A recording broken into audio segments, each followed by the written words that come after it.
बिस्मिल्लाहिर्रहमानिर्रहीम। अस्सलाम वालेकुम प्यारे बच्चों, हम क्लास 8 की सोशल साइंस पढ़ रहे हैं। तो हमारा जो चैप्टर है weaver, iron smelter and factory owner में आज हमने जो टॉपिक लिया है उसका टाइटल है Indian textile in European markets.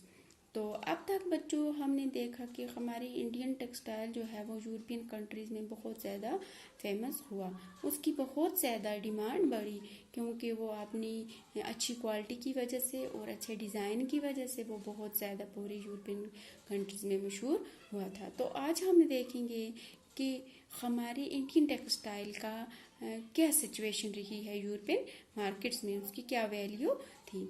तो Due to huge demand, the wool and silk makers started protesting against the import of Indian textile in 1720.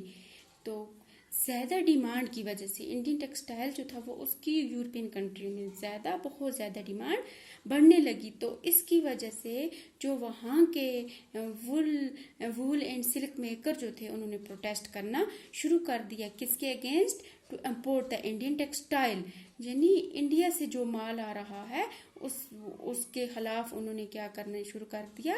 Protest करना शुरू कर दिया 1720 में। तो the British government enacted a legislation banning the use of printing cotton textile chains in England. तो England में British government ने एक एक्ट बनाया कि जो इंडियन टेक्सटाइल है उस पर बैन लगाया जाए।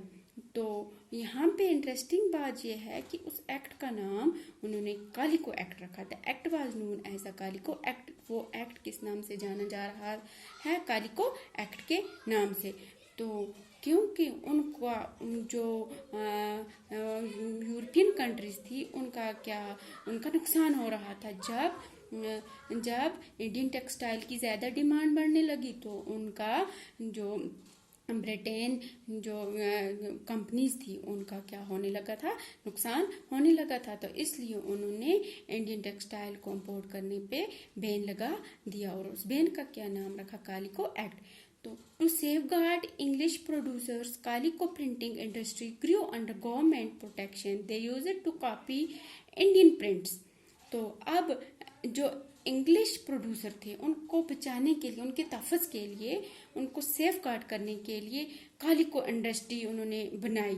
जो उस इंडस्ट्री का क्या नाम रखा गया? कालिको प्रिंटिंग इंडस्ट्री, जो गवर्नमेंट की प्रोटेक्शन के अंदर उसमें काम किया जाता था। और वहाँ पे वो कपड़ा बनाते थे और उसका इंडियन प्रिंट्स का वो कॉपी भी करते थे।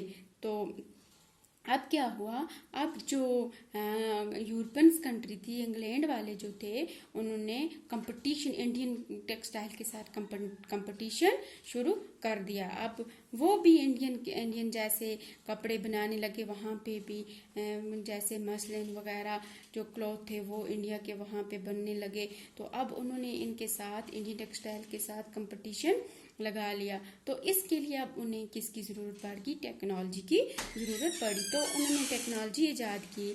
तो उन्होंने सबसे पहले with the invention of spinning jenny in 1764 and steam engine in 1786, cotton weaving became speedy and cheaper also. तो अब उन्होंने क्या किया? अब वो कपड़ा टेक्नोलॉजी से बनाना उन्होंने शुरू कर दिया। तो स्पिनिंग जेनी एक मशीन का नाम है जो 1764 में किसने इन्वेंटेड बाय जॉन के ने। तो स्पिनिंग जेनी किसका नाम है? एक मशीन का नाम है जो 1764 में किसने इन्वेंट की? जॉन के ने। तो स्टीम इंजन भी मशीन का नाम है जो किसने? रिचर्ड आर्कराइट ने 1786 में इन्वेंट की। तो ये अब टेक्नोलॉजी से ये अपना काम करना शुरू करने लगे। ये अपना कपड़ा अब टेक्नोलॉजी के ज़रिए बनाने लगे। जो कपड़ा देखो, अगर एक आदमी दिन में 1 पीसेस तैयार करता है तो अब वो टेक्नोलॉजी की मशीन के ज़रिए अब वो कितना तैयार होगा। तो इनकी जो वो कपड़ा बनाने की जो तरीका था वो ज़्यादा से ज़्यादा कपड़ा बनाने लगे और अच्छी तरह से वो उसको बेचने भी लगे। तो इस तरह से आप जो ब्रिटेन जो था मैकेनाइज्ड कॉटन प्रोडक्शन की वजह से पूरी दुनिया में वुल शॉप के नाम से मशहूर हो गया। बहुत मशहूर हो गया, तो वहाँ पे अब एम्प्लॉयमेंट भी लोगों को मिलने लगी। तो इसके बावजूद भी however Indian textile continue to dominate the world market. तो इसके बावजूद भी जहाँ तक कि उन्होंने टेक्नोलॉजी का यूज़ करके बहुत जल्दी से कपड़े को तैयार करना शुरू कर दिया और वो पूरी दुनिया में इस टेक्नोलॉजी की वजह से वर्कशॉप के नाम से मशहूर हुए, लेकिन फिर भी इंडियन टेक्सटाइल जो था वो इतना अच्छा था कि वो कंटिन्यू पूरे वर्ल्ड मार्केट में उसको इंडियन टेक्सटाइल जो था वो डोमिनेट करता रहा है। तो आज के लिए इतना ही, थैंक्स।